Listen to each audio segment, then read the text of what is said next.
You're here today because you want to build wealth and legacy. And as Matt said, about 11 years, I joined GoAbundance, and I wish I had this presentation when I first joined because I took a different path. Most of the people in the room were building real estate portfolios, and I own businesses, and nobody talked about owning and operating a business. And so today, what I'm going to do is break down my theories about how to own, operate, and run operating businesses. So here's the reality of it. Businesses build wealth, real estate locks that wealth in, and stocks multiply wealth safely. How many investment brokers in here? I'm like, this is your gift, right? Multiply wealth safely.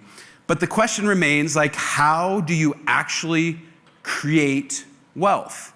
And so I wanted to actually share with you, in the world, if you look at the top 1% of all income earners, 45 to 50% of them own operating businesses. This is an interesting stat. 25 to 30 have investments and had some capital gains event happen.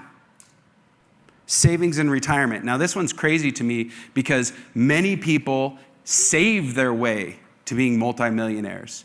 If you think of Roth IRAs, 401ks, investment accounts. Inheritance and family wealth, I was shocked by this number. I thought it'd be higher, but only 10% of all wealth out there is actually passed on through family inheritance. Windfalls, one-time events, this is like a lawsuit, lottery, you sold something crazy, you struck gold, you struck oil or something like that. Small category, but it happens. It's 3 to 5%. So when you look at all of the different ways to actually build wealth, I was like, okay, well, I'm probably not that lucky, so I'm never gonna have a windfall. My family, all poor, so that one's out. Savings, I'm not a saver. Like I wanna spend money, so I'm like, okay, crap, that one's out. Investments and capital gains, I have a finance degree. I went to school to learn about investing, and I realized one thing, the stock market is closed only 5 days a year. So if you work in that world, you are working 360 days out of 365. I'm like, I am out. I don't want to do that. So I set 25 years ago on one simple path. I'm going to own and operate businesses to build wealth for my family so that one day I can be a billionaire. That was my path. I knew it since I was a small child. And so today, what I'm going to do is show you how to actually accomplish that. Here's what I typically see, though, in the world. And in this room, there's a lot of this. I hope the AI guys are excited. This is my first AI-generated slide. I know, I was like, all right, I'm gonna jump in, I'm gonna dive in. What I typically see from business operators is they start to build something, they have an obstacle, it gets hard, and then they're squirrel off to something different.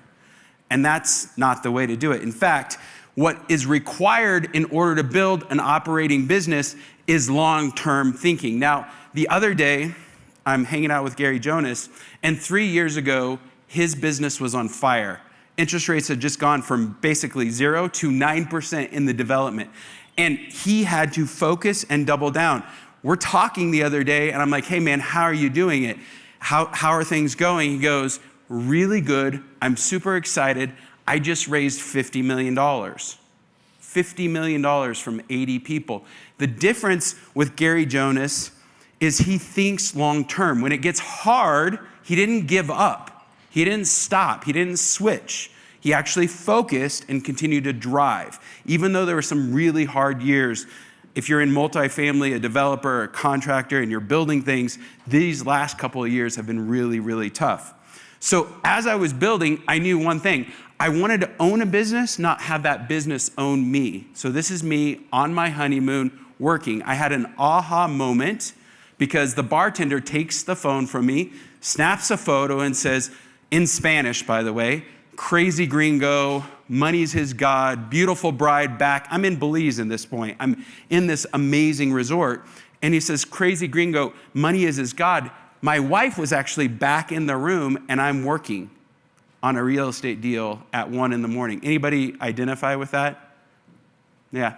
If you find yourself in that space, you just have to shift. What had happened was I wanted to own a business, but my business actually owned me.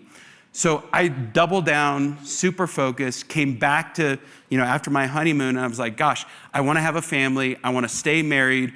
I don't want to work like this. And so I changed everything.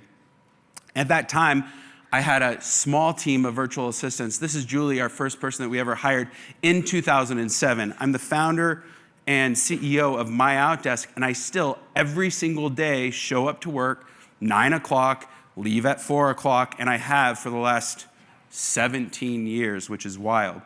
This is our conference in 2011. It was the first time I'd ever gone over to the Philippines, and really what I wanted to do was just kind of teach my team how to think about helping our clients grow and scale their business. This is what we do, is we help operators who want talent, who need talent, to actually figure out ways so they can grow and scale, giving away the most busy work that they're doing, the hardest stuff, so they can focus on their one thing, their one highest point of leverage. I like what Mr. Bloom said the other day. This is 2024. This is My Outdesk. This is what long-term thinking does. It creates scale. It grows an operating business. We have about 2,500 employees in this business. And what's wild is we've just been recognized. We are number 4,702 in the country, which is crazy. 614 in California, 42 in Sacramento. I'm really excited about that. And today, what's crazy too, is we've just launched an office in Africa, which is super cool. I was just there last week. We have 43 employees in Africa. That office is growing. And we're launching Latin America this month, actually. We've sent a guy down there, and we're going to open up in that space. This is our Moroccan. Oh, thank you. This is our Moroccan crew. This is like our first cohort, which is super cool. I went over there about 9 months ago, and these are the first folks that we hired. What's interesting is this is how we hire when we go to other countries. And again, I'm just sharing everything with you guys, how we built it, what it looks like, culture, all the things that we're going to talk about. We have an operations manager, an HR manager, and an office manager. Notice the office manager's not on here. We had to fire her. She wasn't great. We're actually looking for one right now. And then Christian Peter, who's our global expansion. Funny story, the business all started because of him. He's a real estate guy, and I was at a conference with him back in 2006, and we were talking, and there was this outsourcing thing, and I'm like, yeah, I tried to outsource. They wouldn't take my business because I only wanted a couple people. And he's like, well, that's strange. How many folks did you want? I'm like, well, I needed an admin assistant to do the paperwork, and I wanted somebody to help me with my marketing. And he goes, I need some help in my business. And I looked at him. So he was our first client. I looked at him. I can help you. How many people do you need? And he's like, I need 17 folks. And I was like, at the time I had 2. And I was like, Christian, this is a lot. That's going to be hard. I'm going to have to charge you something. And literally, he now goes and he's opening all of our expansion markets across the world, which is a super cool story. So he was our first customer, and now he's expanding the business. What we do at My Outdesk is really the growth stack with this idea. This is what creates scale. You figure out what you want inside the business. Now, Clay would say you'd get an agent to figure out what you want, but yeah, I'm not sure if that's it. But you figure out what you want in the business, you create systems and process, you create a training to actually show somebody how to actually do that work, and then you delegate that work away. What happens then is that frees you to do the most important things, which are typically sales, speaking from stage, hiring people, and ultimately growing your business, maybe raising capital. The things that we do, I'm gonna go quick through these things, a lot of admin, a lot of marketing, inside sales, customer service, and accounting, which is super cool. Now, if you've ever hired somebody, this is the biggest mistake that every single person in this room makes when they hire. They fail to give the person all the things that they need in order to have success. Things like a job description, the company history. This is the one slide that if you're hiring, whether it's a virtual assistant or your CEO of your company, you have to have so that they're successful. Now, another one, we have built a model inside of the business. We have this technology called My Time In, ChatGPT. every single one of our assistants is native to this platform, ChatGPT, and are using it to serve their clients, which is super, super cool. Also, one of the bigger things, actually, Tim Rhodes is going to laugh at this. We're on a cat somewhere in a mountain. Tim looks at me and says, "Daniel, you're a selfish son of a bitch." I'm like, wait, what? He doesn't even remember this probably. I'm like, what are you talking about? He's like, you help no one, you do nothing for anybody. I'm like, I help this employee and I help this family member and my wife's cousin. And he's like, yeah, all those people work for you or are related to you. When are you going to do something with your life and help others? I was like, geez. So we started a nonprofit. What's crazy about that nonprofit is that we've now served over like 4,500 meals, built hospitals, orphanages, school facilities. It's been a really big part of our growth. And so when you come to stay at one of our hotels, which is a kind of a cool thing, you can do a stay and play, which is like go to the mountain and ski, or you can give and stay.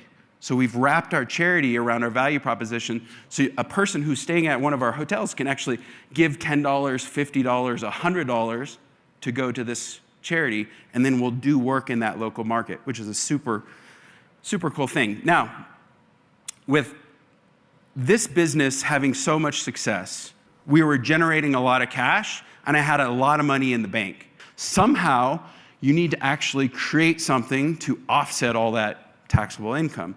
So here's what I did. I love operating businesses. I really enjoy real estate, the leverage of real estate.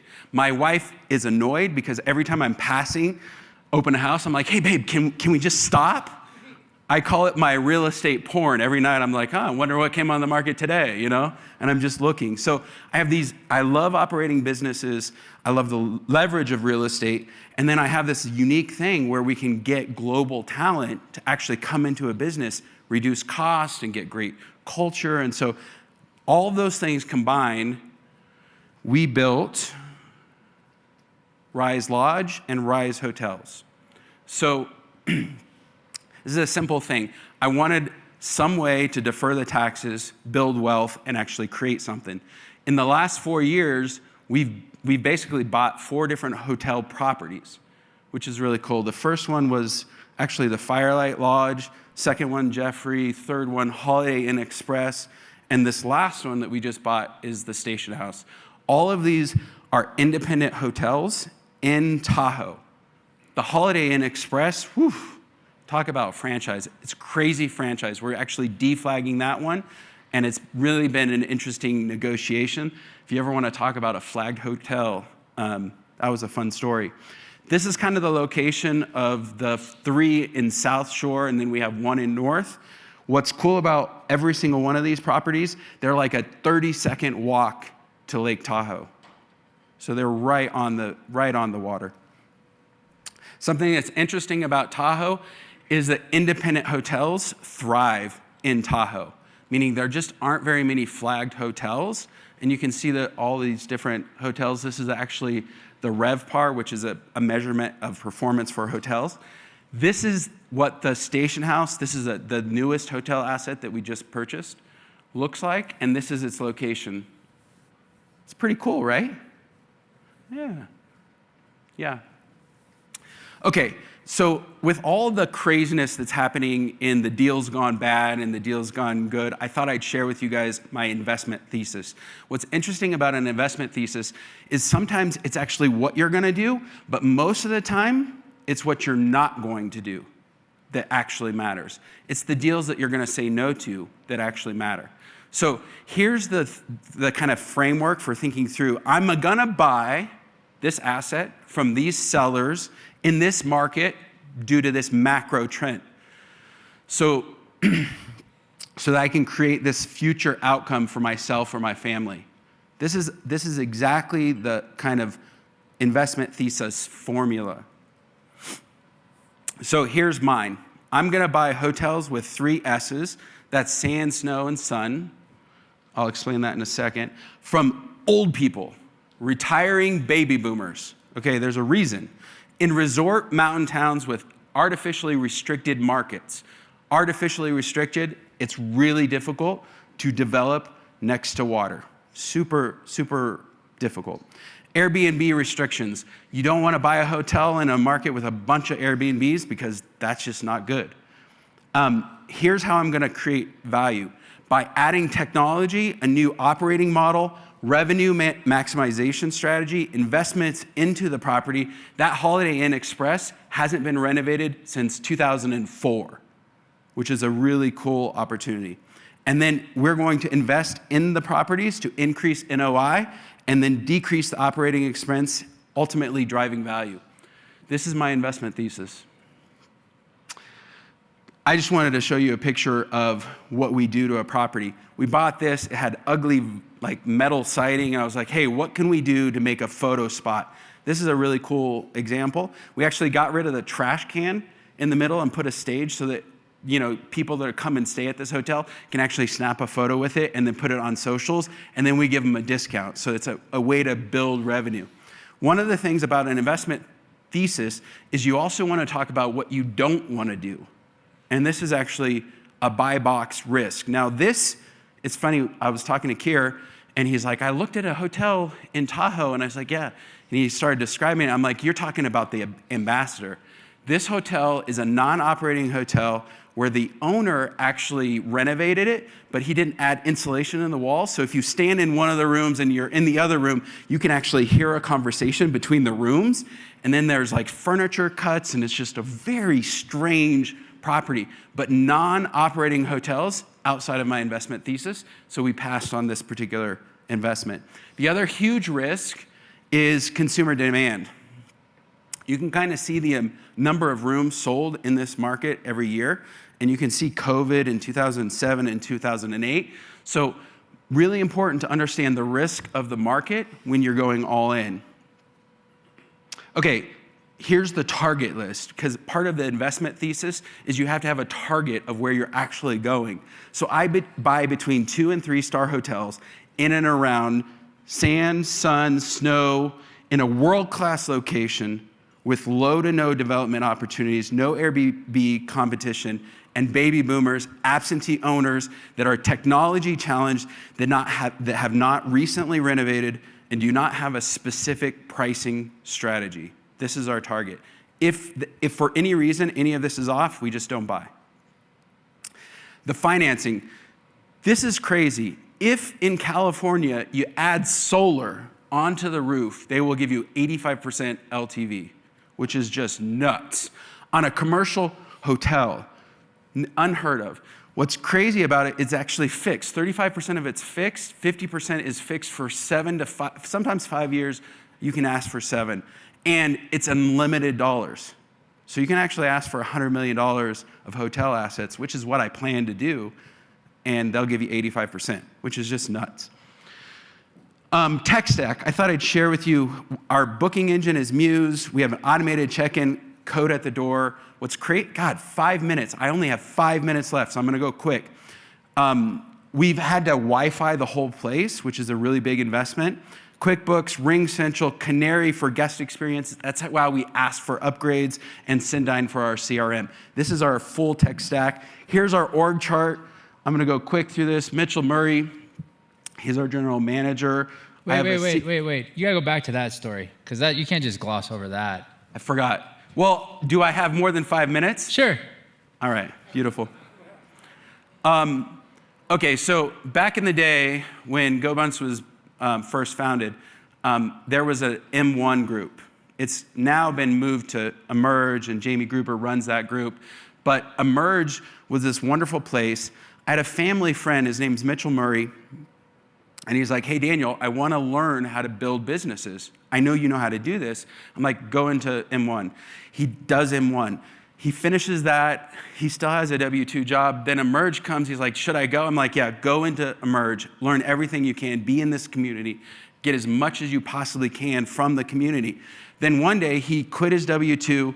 We're sitting in the hot tub, and he's like, hey, Daniel, I don't know what to do. And I'm like, well, I'm going to buy hotels. Would you ever want to move to Tahoe?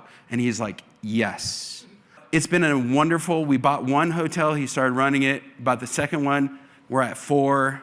and he's just stepping up, and he's doing a great job. Mark Smith is our general counsel, which is a really big deal. He's helping us negotiate, keep us safe. We have a CFO. This is an interesting thing too. I built a construction team because we own so much real estate. And that's very expensive, but we did it because I wanted to control the quality of the product and be able to get things maintained and grown the right way. This is our virtual professional, our global team. What's interesting, we're consolidating 4 different hotels, and that means we got to let go a bunch of staff, and we can basically remote all the customer service, all the stuff that isn't physical to the property, and we're consolidating the management of these 4 different hotels with a bunch of virtual professionals, which obviously is just another way to reduce costs. In Africa, we just hired this guy. Now, a revenue manager in the hotel space is about a $100,000 role. We got him in Morocco for $30,000, and he has 7 years of experience working for the Marriott Group in revenue management. And I'm like, okay, giddy up, let's go. Culture. I'm taking my team with me on trips. How many people take their employees once a year somewhere freaking epic? I like that. We got a couple. Yep, okay. One of the better things that you can do to build culture is have them actually go, show up, and be part of your journey. So the more you can bring them with you, the more opportunities they're gonna wanna stick around, stay with you. Turnover is actually the enemy of scale. And so as you're building businesses, you need to keep your people as close as possible. Okay, almost done. And then we'll do a Q&A because Matt promised me more time. Here are the building blocks, and I think this is really important. Long-term thinking. Cushman, apartments. Have apartments been harder over the last 3 years? How many people are in bad apartment deals? I know I am. Cushman continues to buy. He doubled down. It's harder to underwrite. He's underwriting more, but he just closed on another one. This is long-term thinking, just like Jonas, just like Cushman. When it gets hard, they don't stop. Operating businesses create wealth, period. Leverage of real estate, strong culture, and global talent. These are the building blocks that we're gonna build a $500 million hotel business on. Now, almost done. If you wanna hire your own global team, what we do is we will strategically be your partner in that process, finding exactly the talent you need in order to grow and scale. And it's a really big deal. And I personally love talking to GoBros.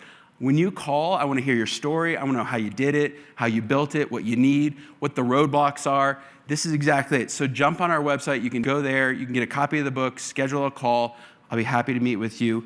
It's an honor and pleasure to be up here with you guys. Give him a big round of applause.